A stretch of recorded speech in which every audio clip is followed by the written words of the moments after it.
Someone recently asked me in the comments of a video, like, dude, how did you get all this gear together? And I realized it's a really fair question and something that I'm going to answer in this video. So let me give you an overview of my studio, which I totally will admit has grown a little bit out of hand, especially since I started working full-time only on my company Rapid Flow here in Portugal. So as you can see, there's a lot of different gear, synths, outboard processors, all kinds of stuff here in the studio. And of course, people ask me like, dude, how did you get all this gear together? And maybe even more importantly, what I want to also share about is there a point to having this much gear? So let's start first off with how I did it and which parts of it potentially you could also do if this is something that you are aiming for, but definitely stick around till the end of this video, because I'm actually going to share with you what I think is one of the biggest life hacks related to gear, studios, music production in general. So the first thing which you should know is, no, I don't have a trust fund. No one else paid for this gear. I paid for it all by myself, and I basically funded it in all kinds of different ways. And the biggest one I can tell you to start off with, which is how a lot of the original gear that I used to work with came together, is working in a music shop. Now, if you're not working for a chain, something like, I don't know, Guitar Center, or maybe, I don't know, Thomann, I don't quite know what their policies are like, but kind of like mid-sized music shops, they're usually quite flexible in the way that they'll allow their employees to purchase gear. And sometimes also companies come in the door with their sales reps and they'll give you access to gear super cheap because they want you to know it inside out so you can, help promote it in the shop. So I've worked in 2 different music shops back in the day in Hamburg, and a lot of my initial starting gear basically came out of working in that shop and having access to basically what is wholesale purchase price of gear plus 10% from the shop.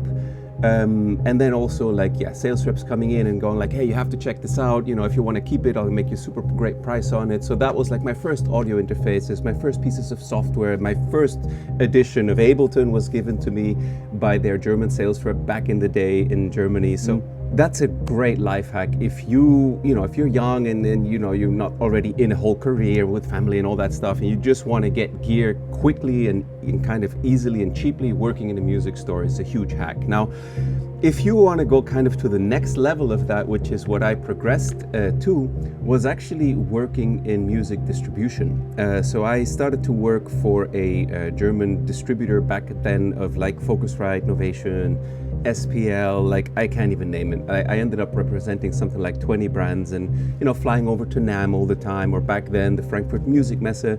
So if you work for a distributor, of course you get access to all the gear that they resell also at their wholesale price, which is even cheaper than what the shops get it for. But because you start to know all the people in the scene and all the other sales reps, I've made so many great friends in that scene. If you ever want a piece of gear from, I don't know, back in the day it was like Moog or Akai or something, you just reach out to your, sales rep colleague, or when you meet them at a gas station somewhere or some godforsaken hotel in the middle of nowhere, you're like, hey man, can you sort me out? Can you help me get a hold of, I think it was a Moog Subsequent that I got or something like that, and you can get it much, much cheaper that way. But yeah, it means dedicating your, work and career to being in music. And to give you in music distribution, and to give you an idea of like how obsessed I was to do this, the whole path here. So I studied at SAE and lived in Holland and Europe and around for a while, and then eventually I moved to Germany. And at some point, I don't know why anymore, I decided I was going to work in this one specific music shop in Hamburg, and I spoke no German. So like my chances were really slim, because in Germany it's kind of, you have to speak German. It's not like English that you can get by with it. So I used to go to this shop. On the way there in the tube, I would read magazines of the studio magazines in German to kind of learn the vocabulary. So I knew the vocabulary in English, but I had no idea what it was in German. And then I would go to the shop, I gave the guy my CV, and he's like, okay, cool, let's see. And I basically never heard from them again for, I don't know, a week or 2. So then I went back and I basically started going back religiously twice a week, 3 times a week. And the dude at the end, he was like, after a couple of weeks, my friend Frank, who was running that department at that time, he was like, dude, just back off, leave us alone, man. You're like, we'll get to it when we get to it. And I kept showing up. And one day, the owner of the shop was in the studio up department, And he turned out to be someone that's like really affiliated or like affiniate. What's the word? He likes, you know, American culture and stuff. Bernard Kurzke, really awesome guy. He actually runs Nobles still to this day. And he was like, I'll give you a shot. You know, yes, your German is horrible, but you know, you seem to be a knowledgeable guy. You're nice enough. You know, you seem to have some sales skills. Let's do it. And yeah, like within a year, I was actually running the studio department. I polished up my German technical lingo, and there you go. So, you know, if you want to make this happen, you can make it happen. And, you know, just because some comments may be like, oh yeah, you know, you must be some rich kid or whatever, you know, like I've been working basically since the legal age in Holland, which was 14. I was selling clothes in clothes shops, 15, I can't remember, but I started working very early on, and I've always just worked. So music shops, music distribution, really great way to amass gear quickly at a much more lower price. Now, the other thing that I can recommend you, which is what I progressed to, is then setting up actually your own music related company. So because I have a background in sound engineering, I set up a company for music production, sound engineering, etc., which means anything you buy, you can tax deduct. You know, you have to keep it in your studio for a couple of years, but basically you can tax deduct it of your income. And if you buy in Europe, abroad from the country you're in, you can actually purchase a lot of gear tax-free. So no VAT, no value-added tax. So now we live in Portugal, and I buy gear from, for example, Germany, and they ship it to me, and I don't pay VAT because I'm allowed to deduct it as I have a European VAT number. So having your own company in audio is kind of the next natural step. And again, this will enable you to purchase gear a lot cheaper and tax deduct it and actually deduct the VAT if you're purchasing from a shop that's, for example, in Germany and you're not. But you can purchase from, I don't know, Italy or Spain, you know, like stuff like that. So like we sometimes also do that, and then that works great, you know, like Reverb or something. Many companies there will sell you tax-free if you have an EU VAT number. The next step then, I think, becomes like, you know, having a YouTube channel, which let me take you over here a bit because I'm sure it's kind of more fun also to just look around here a bit while I chat. So yeah, like having a YouTube channel and making content for companies, like, you know, I can point out some of the gear that's landed in my studio because of collaborations where I would do content for companies and they'd give me the gear and some money or whatever, you know, like a lot of the gear here came about that way. So let's have a look. The Louder the Liftoff Silver Bullet ended up in my studio that way. The West Audio gear was a collaboration. All this Audioscape gear was a collaboration. I got the Mood pedal a little bit cheaper from the awesome guys at Chase Bliss.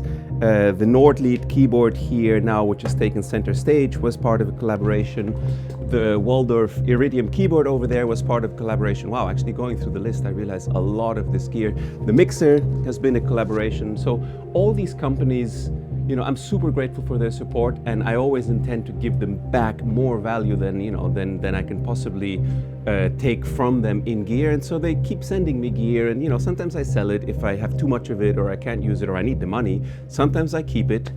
So that is one way. I think if you have a YouTube channel and like me, you know, like I like to do really technical, nerdy reviews with, you know, the signal analyzers and recording everything with really high-end converters, so people can listen to the gear and get a good idea of what it actually sounds like, in my case, for electronic music. So that's another great step, I think. I also have a lot of SPL gear floating around the studio here that I haven't even gotten to the chance of connecting. I get plugins from companies to do ABC tests, like with Eventide recently. So if you have the time and energy and the dedication, then for me, moving into a YouTube kind of thing as part of my company became a natural extension and also a great way.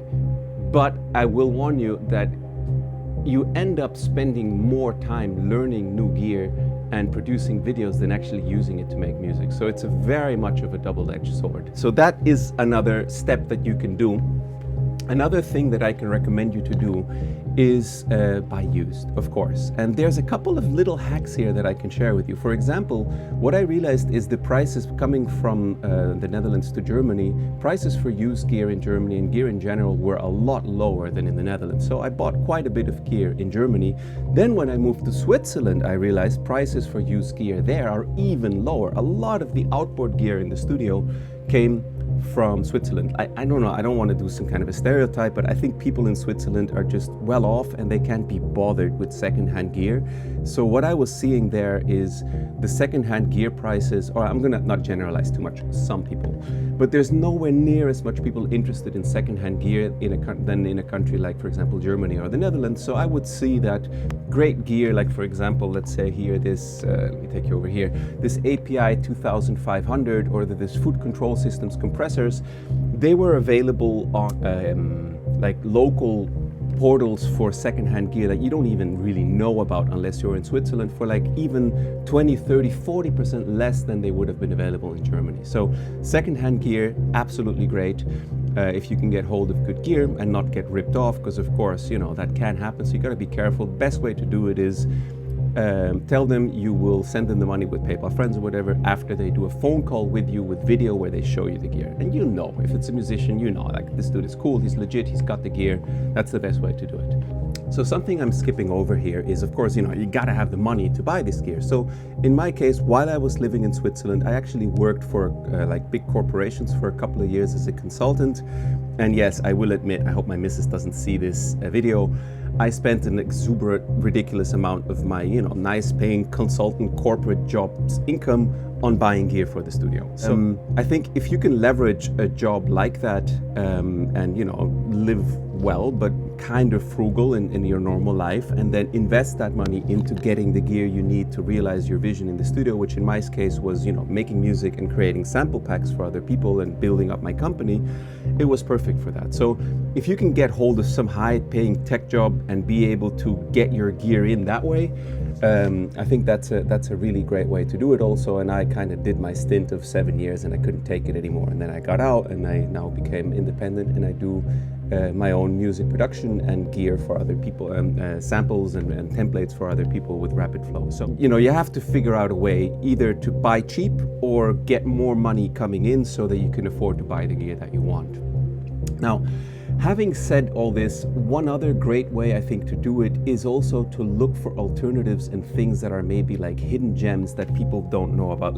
These Studer EQs, even though Studer is a well-known brand, somehow these 900 series EQs, they're some of the most beautiful musical sounding EQs I've ever heard, and you can pick up a stereo racked pair of these for about $1,200 on Reverb, which is insane, even on Reverb. And if you look around, you can find them even cheaper. So of course, you could go out and get like, you know, I don't know, a Maselec or I don't know, some super expensive A-list brand EQ that's going to set you back 4 or 5K, or you can look for things in the market that are like, you know, a little bit kind of unknown and something that will maybe give you a very special sound and it's not going to break the bank. Other than that, a lot of the gear, like if we go through here, you know, a lot of the gear I buy is used. I bought this used, I bought this used, all this was bought used. This was bought used, this was bought used, this was bought used. Basically my whole studio, everything here is bought used. Like I'm trying to span around. This was new. I paid like $200-300 for this little mini Syncussion. Everything else here is used. On the topic of like kind of not super well-known gear, for example, let me zoom in here a little bit. This MFB Dominion 1, I think it's called, is like an amazing bass synth. So, you know, of course I could have gotten, I don't know, like some famous Moog or something and use that for bass. But actually I love how this thing sounds. It somehow also has like, you know, a very original and very flexible sound. You can do all kinds of stuff with it. And, you know, I paid like $1,000 for it compared to maybe, you know, I'd love to have a mini Moog, but just like forking out 4K to do a monophonic bass line, I can't do it. It doesn't compute in my brain. I got this used, I got this used, this was new, and this was new. And these are like the low ticket items where it's not worth it. You're gonna save $10 or something if you buy this used. This was a very nice gift from my friend Sander. Shout out to Sander, who just felt overwhelmed by this machine. He's like, hey man, I'm gonna give you this. And I gave him back some other gear. So yeah, just to give you kind of an idea of like the mix of kind of eclectic weird gear that sounds incredible that I have. Like, you know, I could try to find an 1176 original or Uri 1178, but I love the way the Audioscape sounds, which is inspired by it. And sounds, I think, what I can imagine, just as every bit as good, because these guys are serious about how they make these products. So I'm very happy to use stuff like this, which probably cost a quarter or a third of what a used original would cost. So my way of doing a lot of these things is looking for little hacks and tricks with gear that is maybe not like the top A-list gear all the time, unless it's places where it really matters, like converters. Yes, you know, I have a couple of used Prism Orpheus, but even here, these got cheap at a certain point because FireWire was discontinued on OS X. So I picked each of these up for like $1,000 rather than the 4K that, you know, the follow-up version costs now that uses USB, and I piped them into my computer via ADAT, which is somehow not something people do. So you get super low latency and Prism Orpheus converter sound. So I'm always looking for little hacks like that to get really high quality sound into the computer without having to fork out the super high sums, except in some places where it really matters. So to round out this video, to close this off, something really important, I think that, you know, having all this gear, it is super fun, it's amazing, and I'm not gonna lie, it's super cool, but it is also overwhelming. Like anyone that has a big studio like this will tell you, they spend a significant amount of time on maintenance, on cabling, on making sure everything's working, on relearning devices. If you haven't spent a couple of weeks using a device, you will probably have to go back to the manual and figure out like, oh, how was it again to transpose this sequence? And honestly, I've had phases where I've come in here and I've just been overwhelmed with the amount of gear, and it doesn't feel like it's really a great conduit to creativity, which may sound super spoiled, but I'm just being super honest here. So I started off selling things where I felt like I don't have a deep connection to it, so some stuff has been actually leaving the studio. Now I'm gonna share what I promised you in the beginning, the biggest life hack I think for making music, which is, yes, you know, try to get together the essential gear which will allow you to express your creativity. You know, if you can do it all in the box and you're a laptop warrior, more power to you. I have massive respect for you personally. I can't do it. I need knobs. Otherwise, I don't enjoy the process. But what I would recommend you is get one great mono synth, one great poly synth, and get good converters. Like, you know, get a Prism Orpheus used and pipe it somewhere via ADAT, or get like some other smaller Lyra from Prism, or, you know, whatever is the best high quality converters that you can afford. Get some good speakers and or like something like Slate VSX, so that you can able to judge your mixes well, and get some good controllers so you can control your live set well. I think that honestly is the most essential stuff. If I would have that in my setup, I'd be set up to do pretty much 90% of what I do today. Of course, I wouldn't be able to create sample packs, but that would be enough to do my own music. So go to a music shop, listen to some polyphonic synths, listen to some monophonic synths. You know, some things I can recommend are something like the Analog Solutions Telemark, the MFB Dominion, the Sequential Prophet 6 or Prophet 5 are both totally amazing. Oberheim Matrix 1000, I mean, yeah, Moog Matriarch, you know, find a couple of those. Like, you just need two synths really. And also the Behringer stuff sounds really good. I mean, you know, I don't personally vibe with it too much, but it sounds really good. And I have some of their synths lying around. Yeah, so I don't think you need massive amounts of gear. It can get in the way. It's better to have a couple of pieces of gear and know them really well. I have massive amounts of gear because, yes, I make sample packs for Rapid Flow, but it is overwhelming from time to time. And what I would actually recommend you, and this is the life hack, is, yes, get the couple of bits of gear that will make you happy to make music with and enjoy your process and get good mixes, aka speakers or headphones. And then spend some money on master classes, either online or like real time on Zoom with musicians you love, or maybe even go and visit them in their studios. There's musicians that offer this, not to promote my own things here, but I'm going to be doing that this summer. But a lot of incredible musicians offer you to go to their studios and learn from them. And I promise you, you will learn way more and progress much more in your music by working together with people that are super experienced than by owning 4 more synthesizers. So go out there, go visit the people you love, you know, learn from their masterclasses online, learn from visiting them in their studios. You will make a huge progression in your music without having to fork out. You know, a lot of these things are not that expensive to do. So that would be my top recommendation. And the other thing that I would recommend you to do is see if you can't rent some time, off time in someone's studio. And I'm going to be sharing with you in a couple of weeks a video where I'm actually going to go to a beautiful studio here in Portugal that has an amazing long tail piano, and I want to record some stuff there.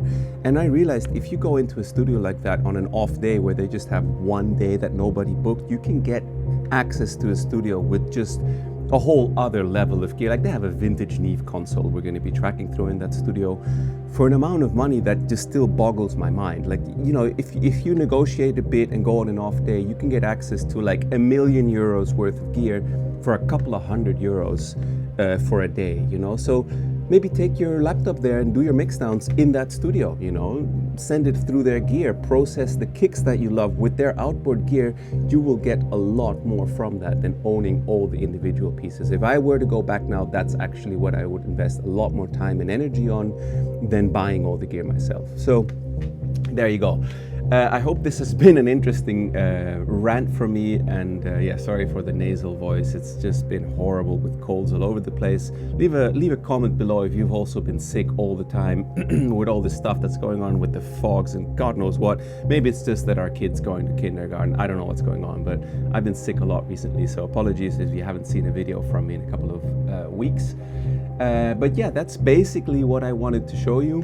At the end of this video, or share with you, I'm going to show you a quick plug of my live set, which is the Eric Heiermann live set, and I'm going to link a video here where I show you how I perform live with this set. You can grab this on rapidflow.shop, and it has all the settings and a whole bunch of third-party plugins to get a really fat, punchy sound straight out of Ableton, but I also have backups for those plugins in case you don't own them. Let me show you what it sounds like. Let me say goodbye to you here. I hope you have a great time in the studio, and remember, as they say, it's not about the gear but the ear. No, I can't believe I said that. We're going to cut that out. No, get what you need, but nothing more, and get inspiration from free time, from hanging out with other musicians, from learning from people that really know what they're doing, and don't let a lot of work or a lot of time spent on forums researching gear get in the way of you making your music, because that's the most important thing. Getting in the room, make the music, that's what it's all about.